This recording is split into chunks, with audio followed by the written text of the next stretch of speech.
Welcome back to the channel, everybody. So glad that you could join me. Today I'm going to be doing a video about Cuba and what kind of things you should be bringing on your vacation to this country.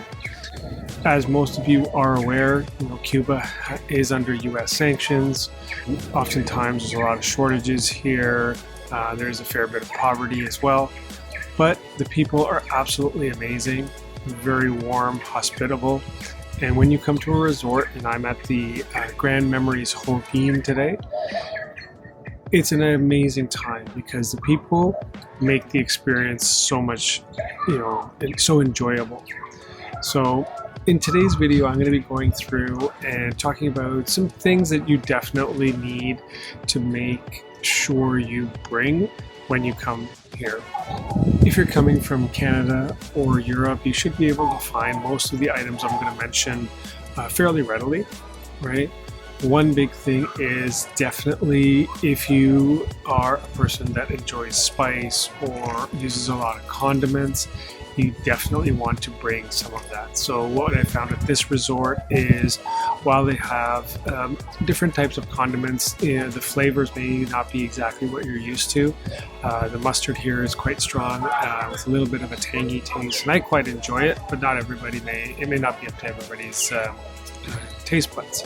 So I would definitely bring ketchup and those kind of relish or whatever else you need, hot sauce, etc., chili flakes. Another thing you definitely want to bring is a water bottle, right? So when you're walking around, although there are bars everywhere, there's restaurants, there's the buffet, etc. If you're just at the beach or you're walking around the resort, or even if you're poolside, you may not want to get up every time you want to get a glass of water or feel thirsty, right? So having a bottle of water with you or a water bottle with you, medium size is fine. That definitely helps, right? Resort here has toilet paper, right? It's fine, but if you are the type of person that needs a luxurious kind of toilet paper for yourself, then I would suggest you bring it. It's not the best of qualities, but it's more than enough for most folks. As I was mentioning earlier, Cuba is a fairly impoverished country and due to the sanctions and whatnot, but the people here work very, very hard.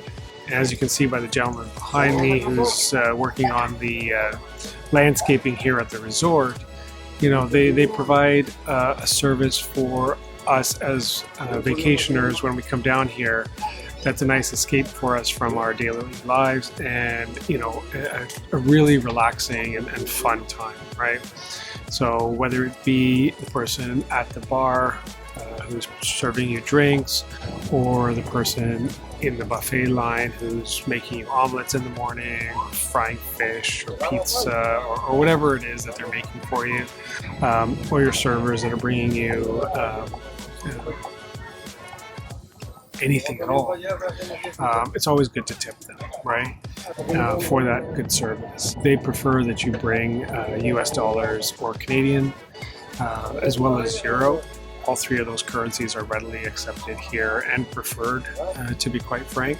So I know for Canadians, we don't have a dollar bill anymore, and coins here are not typically taken by the bank, right? Or foreign coins are not taken by the bank. So therefore, it's easier to probably convert to US dollars or to euros and bring them. Otherwise, obviously, you can use the $5 Canadian bill. But they definitely prefer bills here just because it's easier to exchange at the local banks.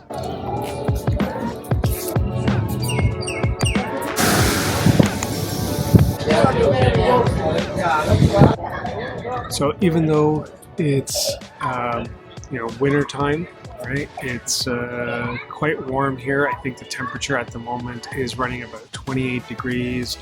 And beautiful clear skies today. We did have a little bit of rain yesterday here, but definitely do not forget your sunblock. SPF 50, 30, whatever is best for you and your skin type. I'm already tanned, so I don't really need to go any darker. So I use SPF 50, but whatever you're looking, if you're looking to get a little bit of color, then maybe something lighter might be beneficial to you, but don't forget it.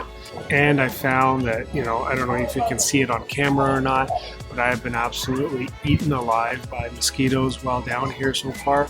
So definitely a good bug repellent, mosquito repellent.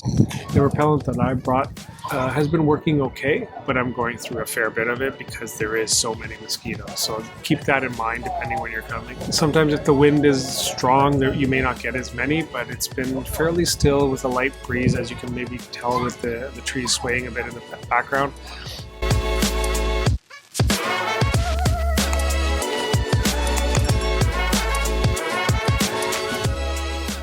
The most important thing to bring with you to Cuba, or any place that you go, quite frankly, is patience, right? If you want it to be exactly like home, you would want to probably just stay at home, right? So there's going to be ups and downs, there's going to be things, and we have to be patient, we got to be accommodating, we got to understand that there's local customs and norms that we may not be used to from where we're coming, whether it be Canada, US, Europe, or anywhere else, really. So it's really important that you bring some patience. Folks here work very, very hard for not a lot of reward, quite frankly, right? So a little smile, a small tip, an appreciation, you know, some gratitude for the hard work that they're doing really goes a long way, right? So that's my short little video today on what you should bring to Cuba. If there's anything else that you would recommend, please leave it in the comments below. I'd love to hear some additional recommendations, but I found that these are sort of the main items that I would bring if I was coming to Cuba or any sort of Caribbean location. And, you know, thank you so much for watching. If you enjoyed the video, please hit that like button and the bell icon. And if you haven't subscribed to the channel yet, please do subscribe. Thank you so much. See you on the next one.